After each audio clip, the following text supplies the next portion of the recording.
Hi everyone, my name is Missyasminibrahim, and if you're new to my channel, welcome. I am a channel of energy. If something carries energy, whether it be spirit, solid situation or a dimension, I can read its energy. I'm a psychic and medium and channel most of the time, but I also have one-to-one clients where I deal with healing. So I've got a lot of information to share with you today. By the way, thank you to all the new subscribers over the last couple of days. It's been phenomenal after I put the video out about coronavirus and the energy of the virus and what it had to say to you. So thank you so much for the feedback, much appreciated, and your lovely comments. Thank you. So let's get started. In times of fear such as now, your soul may become disconnected, not just at the current moment, but also if it's experienced any level of trauma in its life. It might decide, I don't like this human experience, I'm just going to check out a little bit. Now the soul is attached to the human by what feels like, or what sees, the way I see it, is a gold thread. And it may decide to be fully landed, or it may decide it's not enjoying its experience and may hover just outside of the body. Now, the soul's expectations of what it wants through a lifetime when it reincarnates is very different to what the human is capable of. The more trauma that you experience, the more evolved your soul, and the more your soul thinks you as a human can deal with it. Now, soul energy is very, very light. Human energy is dense. And for the two to meet, there may be a bit of conflict about what the soul wants and what the human is actually doing.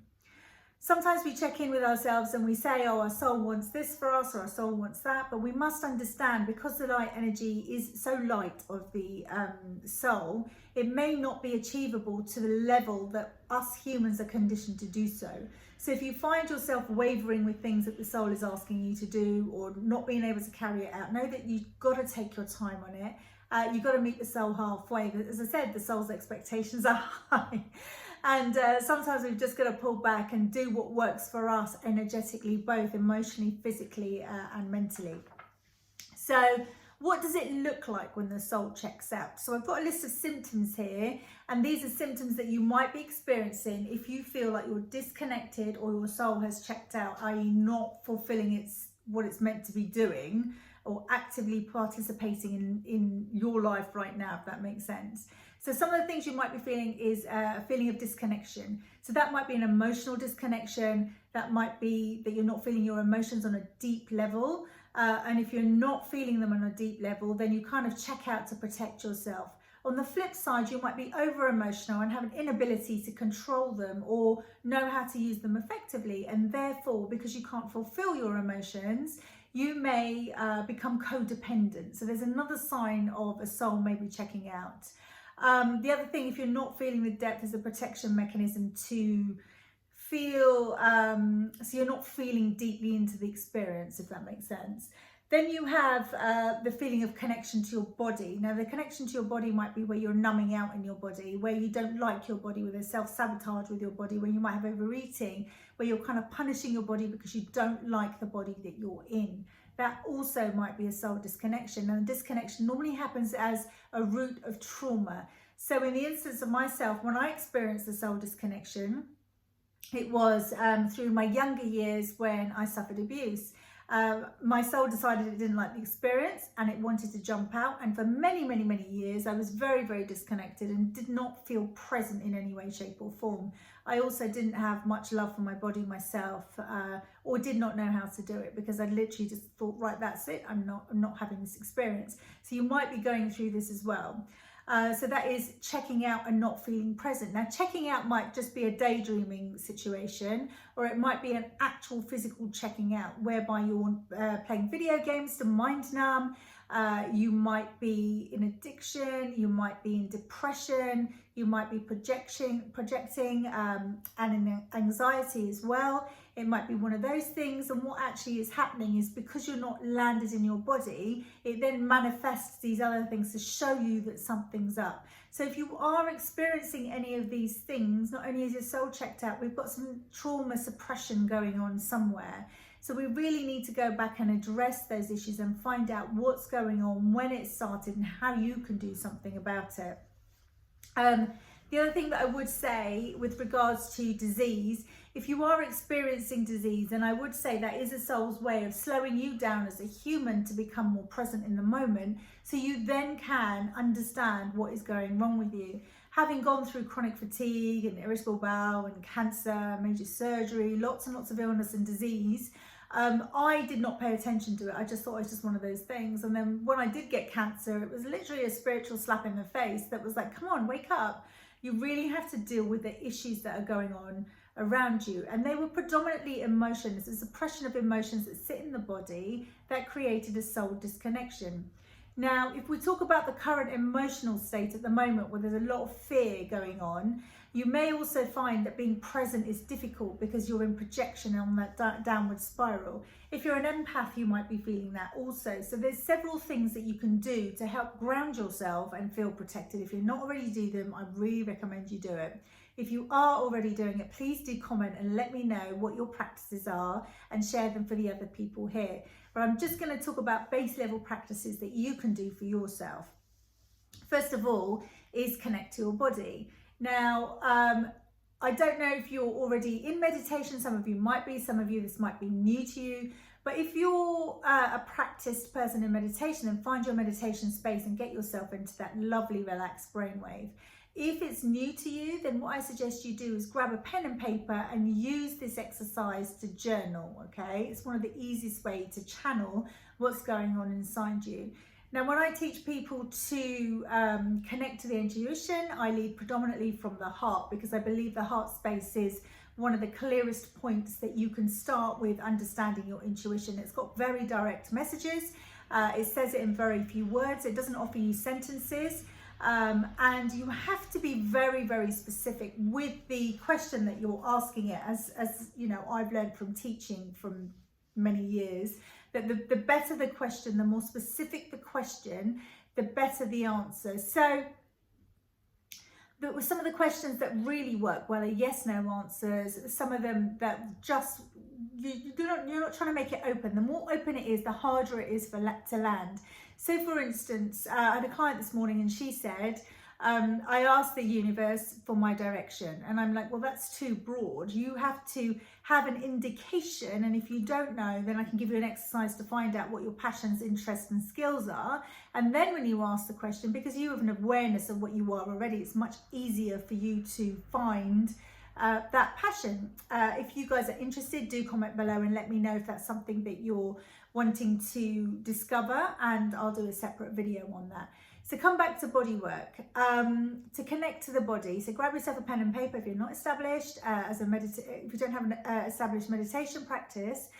Light a candle, create a peaceful space, pop some music in the background, whatever works for you. And then when you're in that space, you're going to ask a series of questions. And as you ask the questions, without giving it any thought to what's coming in, write down the first words that come into your head. Now, you may not like the first words that come into your head or your awareness. You might be thinking, oh, right, okay, these words are not what I like, so I'll change them to something that feels familiar and that I like. When you're intuitive and you're reading energy, most of the stuff that comes in isn't already in your awareness. It's brand new, so it's going to feel a little bit uncomfortable. So I invite you to just write down, no matter how weird and wonderful it is, write it down, and then we can go back and assess what words are coming out for you. So when we do body work, you are literally going to close your eyes, put your left hand on your heart, take a deep breath and get a moment of calm. Once you have the moment of calm, the first question that you're going to ask is, which part of my body needs to speak first? You will be guided to a part of your body. So you might get an awareness of, oh, it's in my gut, or it's my leg, or it's my heart, or it's my back. So wherever that is, don't search for it, you will have got it. And as I said, if you don't like the answer, you will find that your head will try to change it. So it's very important that you're really present for this exercise just for that time. And this exercise needn't take more than 5 minutes. So you're not required to stay still for very long. So write down the area of your body that needs your help. So in my client session this morning, it was the woman's womb. So when I said to her, what is the womb space feeling? She said fear. So we're asking that space, what are you feeling? So it might come up with fear, it might come up with rejection, it may come up with abandonment, it may come up with, well, fear itself. I think I've said fear. It could be any one of these emotions. It could be love, in fact, actually. It could be I'm not important. It could be absolutely anything. So whatever comes up, I would like for you to note that down. So when you then go and ask the next question, you're going to ask, how old was I when this happened to me? Okay. And quite often, if you're new to talking to your intuition, you'll get an age or a time in your life, but it won't be the first time. I guarantee you the first time you do this, or the first few times you do this, you won't land on the earliest time. So what I would like you to ask is this the first time I experienced this, or did this start earlier? Okay, and if you hear earlier, then ask again, how old was I when this happened? So you're trying to find the earliest point. And if you're not getting any further than where you're at, then it's absolutely fine. Just stick with where you're at. So to give you a little tip, it's probably going to be under the age of about 8 or 9. Okay, if it's any more recent than that, that's your head kicking in, and you might need to stop the exercise and start at another time. Okay, and it really is, it takes a bit of test of character to really stick with this, and to learn to trust it, because it might seem a bit way out the first time you're doing it. Then what you want to do is to go in and ask it, if you were a person, who would you be? So what you are actually asking for your body to tell you is, who was the person that put that thought process or that energy into your body? And then once you find the person, you then want to, it might be a father, it might be God, God as you know it, by the way. It might be a non-religious God, a religious God. It might be energy, it might be Mother Nature. It could be anything. So just understand that it's a bigger meaning. So if you're non-religious and you get the word God, understand that it could be God as you know it, i.e. energy, okay? Then once you know who it is, you can write that down and have a look and reassess what, you know, who that person was. Did they make me feel that way? And if they did, how did I deal with it? When you go into it and you kind of see the connection as to why it's happened, you get a deeper understanding of how patterns are formed. When you go back in again, you're going to ask, what do I need to help you? Okay, what emotion, what feeling, what can I do to help you? And then it will give you, it might give you one emotion, and quite often it's love, or it might be acknowledgement, or it might be acceptance, or something like that, or it might be security or safety or something like that. So whatever word comes up for you, acknowledge that and tell yourself and tell that part of your body that you promise to give it that on a daily basis. Now that is an energy aspect of dealing with your body. However, energy isn't everything. Your human has to enforce the action in some way, okay? And in order to enforce it, you just need to do one little activity. And that could be as simple as resting, or acknowledging yourself, or listening to the way you talk about yourself, or not allowing that person who may still be in your life, for instance, if it is your dad or your mum, to overstep their boundaries so you feel pain in that area of your body. The more you enforce the action, the more the energy work works, okay? So don't assume that because you've gone to an energy healer and they've done the things that they've done, Reiki or healing modality, or said that they've cured you, that's it. Sometimes it may be it. Other times your human body needs to affirm that action. Don't forget, you're a soul and you're a human. In order for the two to work cohesively, we do the energy work and we do the human work. And once both work in sync, the effects are amazing.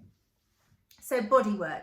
Secondly, you want to feel grounded. So in times of fear, as we're in at the moment, you will see that your energy is all over the place. It may feel like you're kind of hovering up here somewhere. And if that's you and you want to feel more present, I'm going to ask you to get a grounding practice. So again, if you have a meditation practice or you have a connection practice in the morning, and by the way, if you don't have a morning routine, I really recommend you get yourself one, because it does prep you for the day and creates a habit. Humans are habitual creatures. So whether it be a little bit of meditation, a practice where you have a gratitude practice, anything like that, I do recommend you make it a morning daily practice.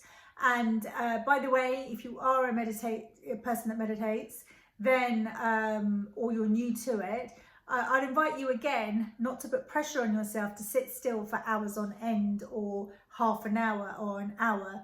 Even 5 minutes of presence and connection is far more powerful than none at all. And when times are short or you can't focus, set a timer for 5 minutes. Literally just set that timer.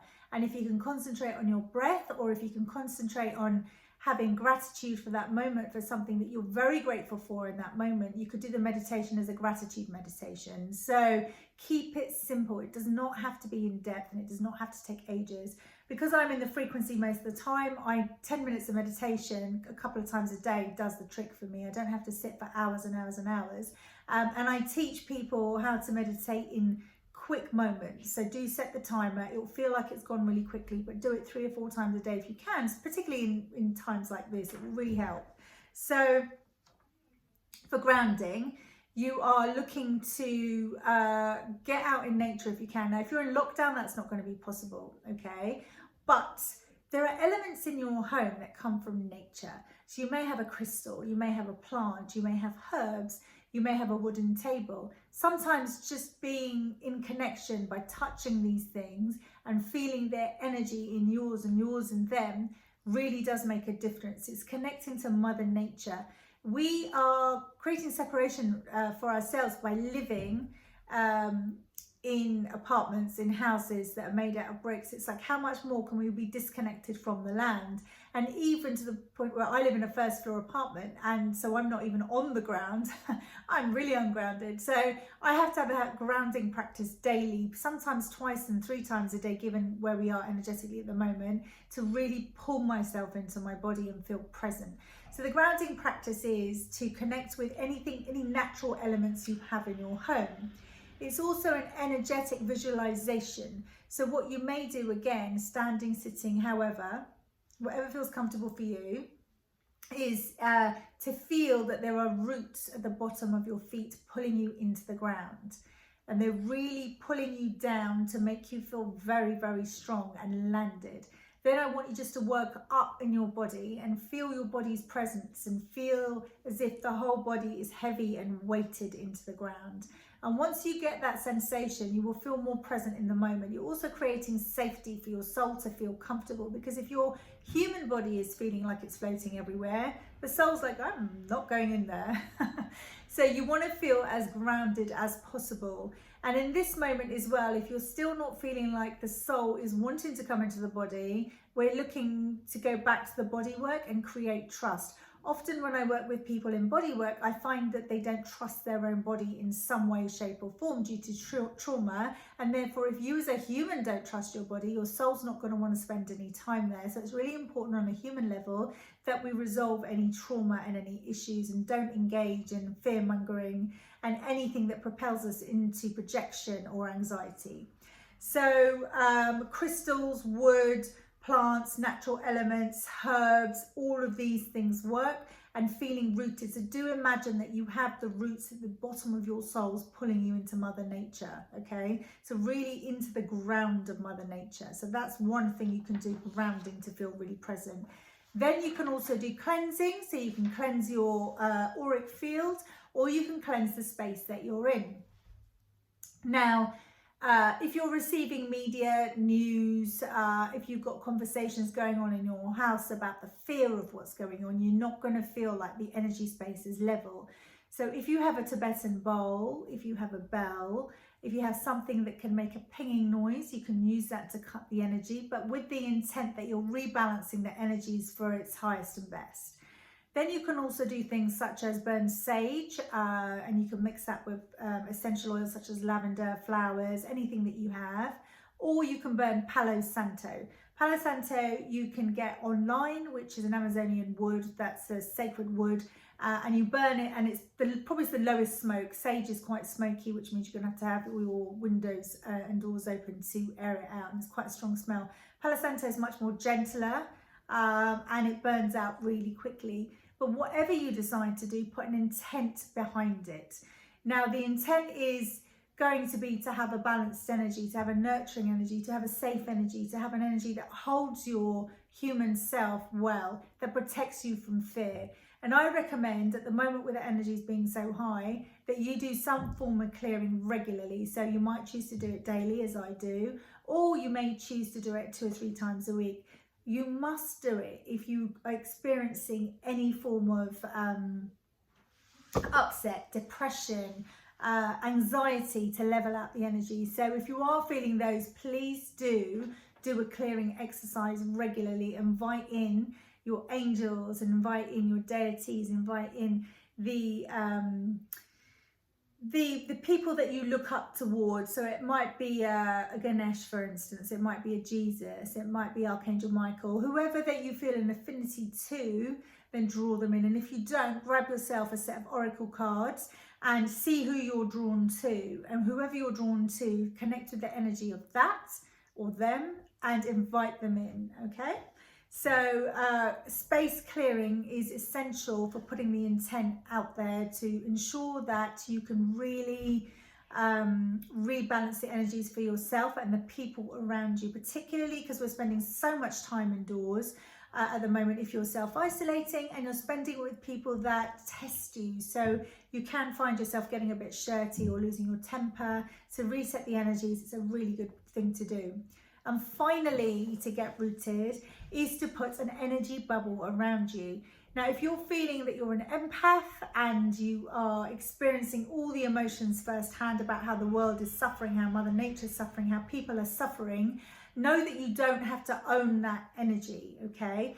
Just because you're feeling it, you don't need to own it, okay? You're not owning it for the world. It's not going to help you energetically. So what I suggest you do in this instance is create an energy bubble and put it around you daily to protect yourself from the energies around you. Now, you can do this in several ways. One of the ways that you can do it is in the morning when you're having your shower and you're cleansing and you're having a wash. It's like you're cleansing away old energies, and at the time that you can stop and just put a bubble around you. And the bubble just starts at your feet, and I suggest you do it after you've grounded. And visualize like a almost semi-transparent bubble that's going all the way around you, from your feet all the way around your body, up over your head and back down the other side. Now, it's a malleable bubble of energy, which means it vibrates out and it vibrates in. Okay, so as you do this, I just want you to feel your heart space. So again, you may want to put your hand on your heart and just feel the energy from your heart space going outward to the edge of your body, so you feel like that space is being held. Okay, when you get to the edge of your body, I just want you to push the energy out a little bit outside of your physical body, which is in your auric field. And then you may feel the edge of the bubble. If you don't, that's fine. As long as you can visualize that there's a bubble there, that's going to help you with the protection that you need. Now, if you notice that your bubble is a certain color, that's okay. If your bubble's vibrating or moving, you know, as I say, it might be pulsating in and out, that's also okay. But just check with it that it's there. And again, put the intention in there that you're safe, that you're held, you're protected, and any negative energies are just, they bounce off it and they're sent up to the light. Okay, so there's a few things you can do to help yourself. One is the body work, the second is grounding, and the third is to put yourself into an energy bubble. If you have any more queries or questions about the soul's purpose and how the soul is different from the body, please do let me know. I will be doing a guided meditation for this, and I'm going to pop a link in the comments below so you can join me. And the guided meditation will probably be next week. Today is March the 20th, so if you have missed it, then I will at some point download it and put it onto YouTube. But for the moment, if you want to experience it live and be guided through the process of body work and feeling in connection to your body and experience how that feels with your soul, then please do click on the link in the comments and sign up for the webinar. I'd love to guide you through it. You can contact me at my various links that are also in the comments, via Facebook, by Instagram, and of course by email. If you've got any questions, if you want to work one-to-one, you can always email me and set something up. I hope this has been useful for you, and again, try and feel as most present as you can in your body at this time, and in your human, because this is what this energy is calling us to do. And if you can master it now when we're in isolation or self-isolating, when we go back to normality, it's going to help you so much. Your intuitive connection will become deeper, your ability to navigate through life will become easier, anxiety and projection will become less. So I really do encourage you to try some of these practices. In the meantime, stay well, and I send you lots and lots of love wherever you are.